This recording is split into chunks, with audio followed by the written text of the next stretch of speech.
سب لوگوں تک یہ پیغام پہنچے گا کہ کسی جاہل، کسی ناواقف کو کسی مسجد یا مدرسے کا متولی یا وقف کا متولی اور ٹرسٹی بننے کا حق نہیں ہے۔ وہ ٹرسٹی اور متولی بنے گا تو مسجد اور مدرسے کی ناقدری کرے گا، علماء کی ناقدری کرے گا، اس سے دین کا بھی نقصان ہوگا، مسجد اور مدرسے کا بھی نقصان ہوگا اور مسلمانوں کا بھی نقصان ہوگا۔ آئیے دیکھتے ہیں کیا کہا مفتی محمود صاحب باڈولی نے اس ویڈیو میں۔ ضرور آخر تک پوری سنیں اور اتنا شیئر کرے، اتنا شیئر کرے، اتنا شیئر کرے کہ ہر گاؤں کے مسجد کے متولیوں، مدرسے کے ٹرسٹیوں تک کے یہ ویڈیو پہنچ جائے، ہمارا یہ پیغام پہنچ جائے۔ لے کر بھی ایسے متولیوں کو ہٹوا دے رہے ہیں جو پیسے کھا جاتے ہو، وقف کی پراپرٹیوں کو ضائع کرتے ہو، برباد کرتے ہو۔ ایسوں کو کوئی حق نہیں پہنچتا کہ وہ متولی بن کر کے صرف عہدوں پر جمے رہے۔ اور سن لیجئے، میں صاف بات آپ سے عرض کروں گا، شرعی بات کہوں گا جو کہوں گا آپ سے۔ اگر آپ کو وقف کا نظام چلانے کے لیے، مسجد مدرسے کا نظام چلانے کے لیے جو شرعی مسائل ضروری ہے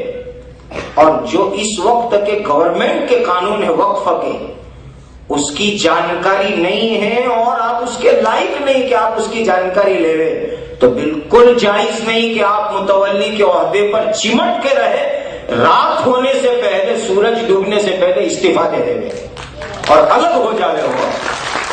کسی حال میں ان کو لیاقت نہیں کہ اس منصب پر چمٹ کر کے بیٹھے رہے، اس لیے کہ یہ شریعت کا معاملہ ہے، یہ کوئی معمولی کھیل کھلونا تھوڑا ہی ہے۔ اور یاد رکھ لو، ایک قصہ میں عبرت کے لیے سنایا کرتا ہوں حضرات، کسی مرنے والے کی بری بات کبھی کہنی نہیں چاہیے۔ ہمارے یہاں ایک آدمی کا انتقال ہو گیا،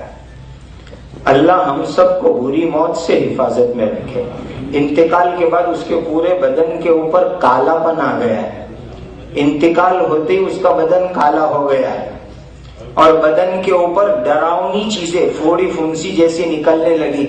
لوگ حیران تھے، بیچارے نے زندگی میں کیا گناہ کیا ہوگا کہ مرتے ہی یہ سزا شروع ہو گئی۔ سن لو کان کھول کر کے،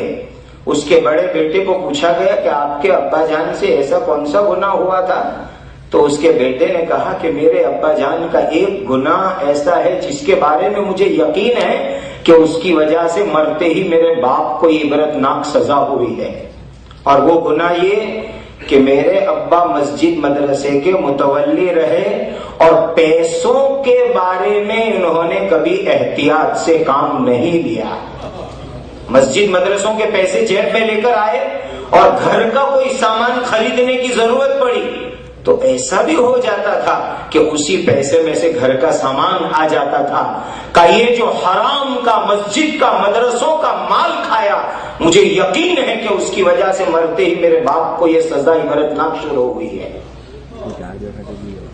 حضرات میں آپ کو کہوں، کوئی میرے گھر میں سے چوری کر لے رہے،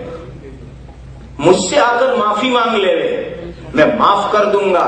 انشاءاللہ اللہ بھی اس کو معاف کر دیں گے، وہ خدا سے معافی مانگے۔ لیکن وقف کا پیسہ، چندے کا پیسہ، لوگوں کے ڈونیشن کا پیسہ، اگر اس کو تم نے غلط طریقے سے کھایا تو کس سے معافی مانگنے جاؤ گے؟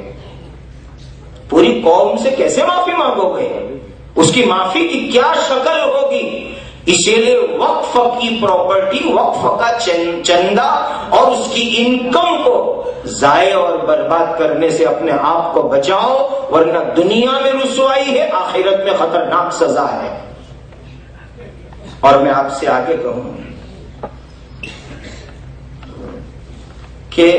حضرات یہ چند چھوٹی چھوٹی باتوں کو آپ ملحوظ رکھیں۔ آج جنرلی ہمارے یہاں مسجد مدرسوں کے اندر یہ چیزوں کا کوئی انتظام نہیں ہے، آڈٹ نہیں ہوتا، پابندی سے آڈٹ کرواؤ، ٹرسٹوں کے ٹرسٹ ڈیڈ سلامت نہیں ہے، اس کو سامنے رکھو، اور جمعہ کو پیٹی کھولو، جمعہ کے بعد تو 2 آدمی کی حاضری میں کھولو تاکہ کسی کو شک نہ ہوئے کہ متولی صاحب، ایک جگہ کے بارے میں سنا یہی سورت شہر میں کہ جمعہ کا غلہ جیسے ہی آیا، متولی صاحب نے اس میں سے پیسے لے کر مسجد کے خادم صاحب کو کہا کہ مجھے بھوک بہت لگی ہے، اور اب تک جو پراپرٹیاں ہماری رجسٹر نہیں ہے ان کو جلدی جلدی رجسٹر کرواؤ، یہ بھی بہت بڑی ذمہ داری ہے۔ اور یہ بھاڑا وغیرہ کے معاملے میں آپ سے کیا کہوں، ابھی آپ سن رہے تھے،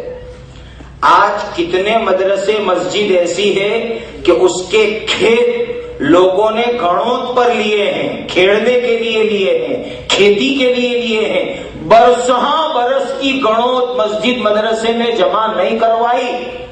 اور وہ یوں سمجھتا ہے کہ میں نمازی ہوں، میری نماز مجھے جنت میں لے جائے گی، قسم خدائے پاک کی مسجد کی گھڑوت ادا نہ کرے اور پھر وہ نمازی بن کے رہے گا، اللہ کی مغفرت نہیں ہوگی، اس کی خدا اس کی مغفرت نہیں کریں گے۔ اللہ تعالی ہم سب کو اپنی ذمہ داریوں کا احساس عطا فرمائے۔